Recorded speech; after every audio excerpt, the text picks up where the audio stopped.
So, hello guys, welcome to a new episode of Offbeat कहानिया. आणि आज मी खरंच खूप एक्साइटेड आहे कारण माझी कॉलेजची बेस्ट फ्रेंड आली आहे. ती स्पेशल ह्यासाठी आहे कारण तिने वयाच्या 17व्या वर्षी इतिहास या विषयावरती तिचं स्वतःचं पुस्तक लिहिलं आणि ती प्रोसेस कशी होती, तिचा अनुभव कसा होता, ती कशी प्रोग्रेस करत गेली, या सगळ्याबद्दल आज आपण तिच्याकडून ऐकणार आहोत. So welcome. कशी आहेस? मी मस्त. म्हणजे तू कशी आहेस? मस्त. ग्रेट.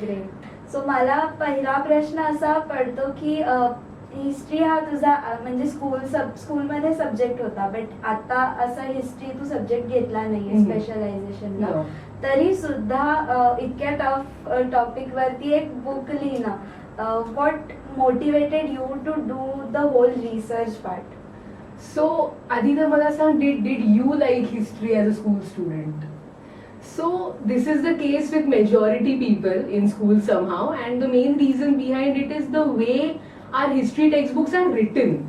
So, आपल्या textbooks मध्ये the way they present history is so dry ki it's just about memorizing those complex names, those years. And that's all about history is all about memorizing dates, years and names in our school textbooks. आणि त्यामुळे काय होतं, history ceases to be an interesting subject to majority students.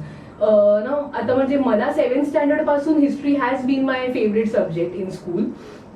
And so when I realized this की हे reason आहे why many people of my age don't find it interesting, आणि मग खूप लोकांना ना after school when they read the historical works of other authors, it is only then that they realize that this is actually an interesting subject.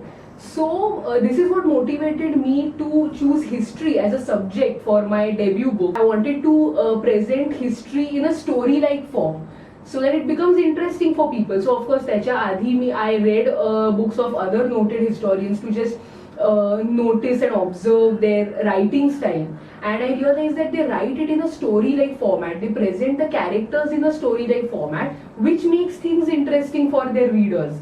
Also, another thing which I've observed in our school textbooks is that hey J historical characters असतात, we forget somewhere that they were as human as us. Even if they lived in a separate era, they were multi-dimensional humans just like us. They had their own conflicts, they had their own ambitions, aspirations, they made mistakes, they achieved certain things. पण आपल्या textbooks मध्ये they are never presented like those multifaceted humans. They are just kings, ministers, soldiers. ते असे मुखवटा लावून असतात in our textbooks. So that's why I wanted to present them as the humans that they are. म्हणजे when something bad happened to them, when they lost a loved one, they used to cry, or when they moved away from their homeland, they used to miss their homeland, they used to feel nostalgic for that. He said it's as human as any of us today. So मला history तसं present करायचं होतं, and that's why I chose that subject for my debut book. Great. Awesome.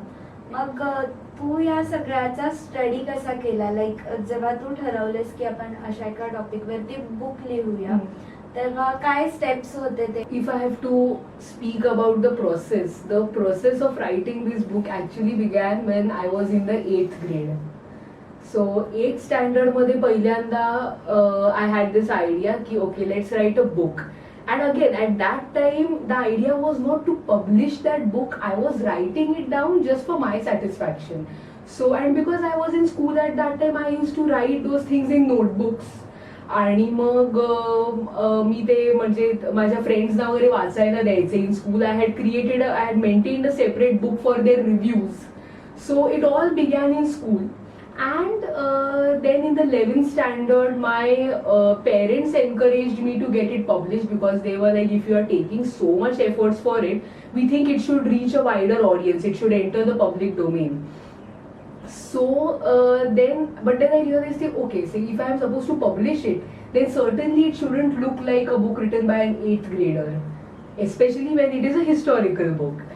And while rewriting this book, I not only refined the language of the book, but I also made that book much more extensively researched and comprehensive, because of course I was much more mature than an 8th grader. So मला माहित होतं की काय टाईपचा research असला पाहिजे. मी तेवढी books वाचली होती. So I knew की what is expected from me if I am writing a historical book. त्यामुळे मग आता नॉन फिक्शन म्हटलं की त्याच्यामध्ये प्रायमरी सोर्सेस असतात आणि सेकंडरी सोर्सेस असतात. So primary sources are those which were written in that era. मग तेव्हाचे आता like 2 of the Mughal emperors have written their own autobiographies. Women in that family have written biographies of emperor. Women were authors themselves. त्याच्यानंतर if I have written chapters on the cuisine of that period, so I was lucky enough to get cookbooks and recipe books from that period. और imperial orders ज्याला फरमान म्हणायचे तेव्हा फरमान issue करायचे. So I even got the फरमान्स issued by the empresses and the princesses in that time. So these were the primary sources that I had to access, and secondary sources was obviously we are lucky enough to have a lot of erudite historians in the Indian subcontinent. So मी त्यांचे books वाचले, त्यांचे interviews बघितले की त्यांची thought process काय आहे, how do they approach history as a subject. Because when you are a newcomer over here, when you are writing your first book, you obviously have to absorb as much as you can from the experienced people in this field. So that was the research process आणि त्याच्यामधून मला स्वतःला खूप काही नवीन गोष्टी शिकायला मिळाल्या. आता जर मी एक एक्झाम्पल द्यायचं झालं तर in the cuisine section, so I came across this dish called moti pulao. So moti pulao actually use to look like pearls served on a plate, edible pearls. And how did they make those pearls? So म्हणजे they used to mince egg white. So minced egg white was filled in edible silver foil. That's how they used to give it the look of pearls. आणि तसा तो मोती pulao बनायचा. Or the very fact that in the 16th and 17th century, India controlled 23% of the world GDP. It contributed to 1/4 of the global economic output. So somewhere I felt that these things should reach the masses, and especially like if you must have seen the subtitle of the book, it says Mughal life and culture from Babur to Shah Jahan. So I have purposely excluded Aurangzeb from the series because what I feel is that कारण Aurangzeb he was the latest of the emperor, he was the 6th emperor आणि पहिले 6 emperors important आहेत मुघल हिस्ट्रीमध्ये, त्याच्यातला तो 6वा होता. What happens is that he tends to dominate people's perspective about the Mughal Empire a lot because of his infamous activities. So that's why what I wanted to bring to people's notice is that the Mughal court was a much more vibrant, cosmopolitan and secular place before Aurangzeb assumed the throne. It had soaked itself in Indian culture, be it music, languages, translating Ramayana and Mahabharata into Persian. So Akbar did these things. म्हणजे रामायणाची जी पहिली illustrated manuscript आहे that came into being in Akbar's time, and he even distributed it to the other Indian rulers because at that time Persian was a very widely known language in India. So translating it in Persian ensured that it gets a wider audience in India. So अशा गोष्टी, so people, many people still don't know what kind of a place the Mughal court was. तू जसं म्हणालीस की तू new कमर होतीस, म्हणजे आधी काही अशा बुक्स लिहिल्या नव्हत्या किंवा एक्सपिरियन्स सुद्धा नव्हता, सो थोडासा एक नर्वसनेस असतो, तसं काही होतं का?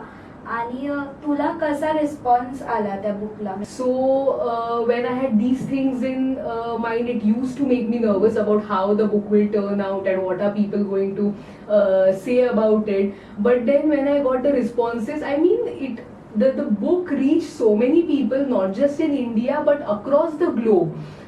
Indians settled abroad in places like UK, Canada, US, or some other completely foreign readers. जसे पॉझिटिव्ह रिस्पॉन्स असतात तसे नेगेटिव्ह रिस्पॉन्स सुद्धा असतात. कुठेतरी एक जेलसी असते, नेगेटिव्ह रिमार्क्स असतात.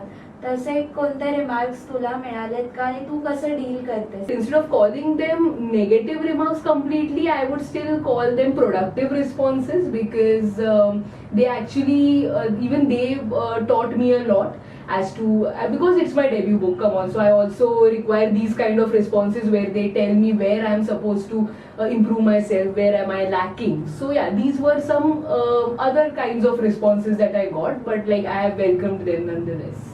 गुड. तू वेगवेगळ्या विषयांवर सुद्धा वाचन करत असतेस, सो अशा कोणत्या 3 बुक्स आहेत ज्या तुला आमच्या ऑडियन्सला रेकमेंड करायला आवडतील आणि का? That's an interesting question. So मी असे 3 खूप वेगळ्या टॉपिक्सचे सांगेन, 3 very different themes. So currently on the fiction aspect of it, I'm more into Agatha Christie as of now, and Agatha Christie's Murder on the Orient Express. This is a very loved book of hers.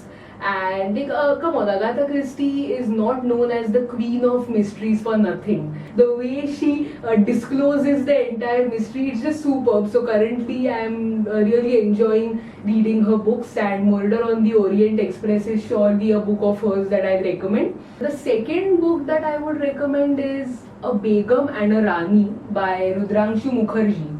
So in the title of this book, Begum refers to Begum Hazrat Mahal of Lucknow, and Rani refers to Rani Lakshmi Bai of Jhansi.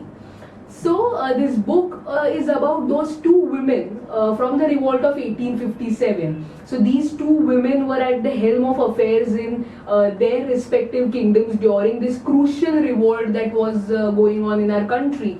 And this book talks about what kind of circumstances these women, because see, at that time also it was a man's world, obviously. So the book talks about what kind of circumstances these women found themselves in, or what are the challenges they encountered. How did these women back then command their troops, their armies? How did they conduct the court sessions with their ministers? And the third one I would recommend is Remnants of a Separation by Anchal Malhotra. So we all shall remember that our independence has come at a very big price, and that price has been the partition of the Indian subcontinent. So while there was a 15th August 1947, there was also a 16th August 1947, and a lot of people have lost their lives. They have been subjected to immense torture. People who have lived beside each other for generations have been separated. So have farms, fields, rivers from each other.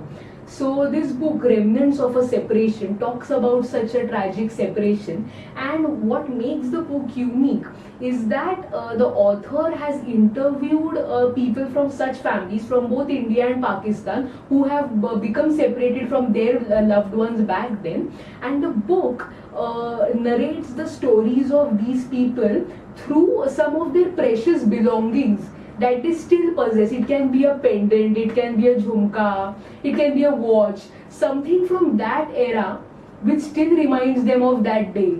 So there is some story connected with those possessions of theirs, and that book narrates the stories of these people through these possessions that they have. So that's what makes the book really special and different, I feel. Awesome.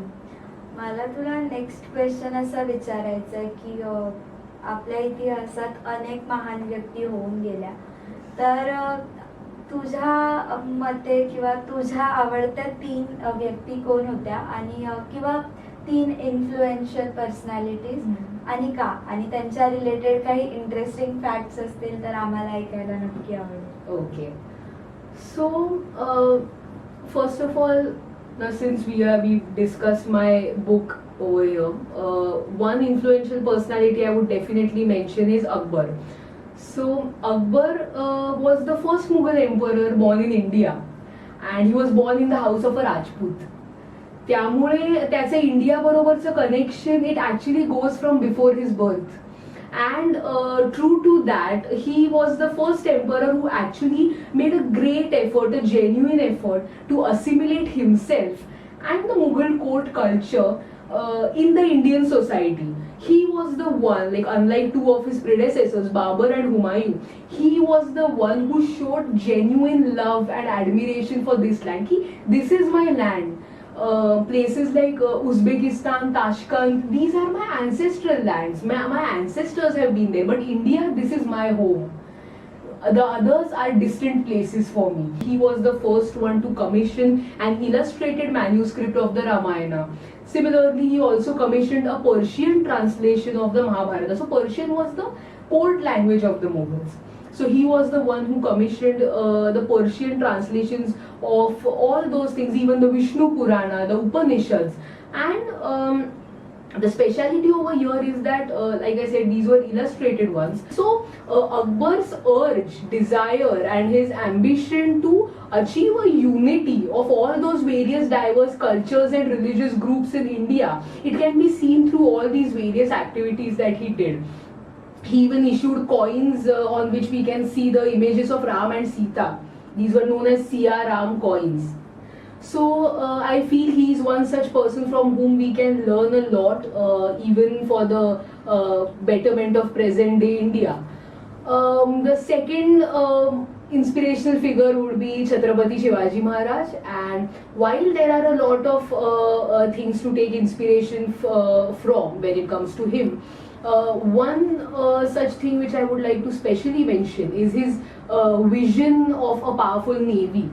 So Shivaji Maharaj is known as the father of the Indian Navy, and it was really very far-sighted for him to realize this back in the 17th century, that if we have to face enemies like the English and the Portuguese, it's very important to hold a sway over the oceans, and that's how the journey of modern day Indian Navy began. Yes, there were rulers in the ancient times as well who had owned ships, cholas and all, but they were quite far in time. When we speak about the modern Indian Navy, a lot of it comes from the contributions of Shivaji Maharaj. So it was really very far-sighted for him, of him to think from that perspective, and it's benefiting India a lot even today.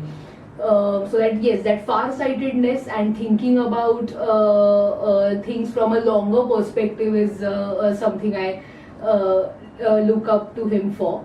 And the third personality would be a relatively unsung personality from our history, and that's Madhavrao Peshwa the first. So Madhavrao Peshwa was the grandson of Bajirao Peshwa, the second eldest son of Nana Sahib Peshwa.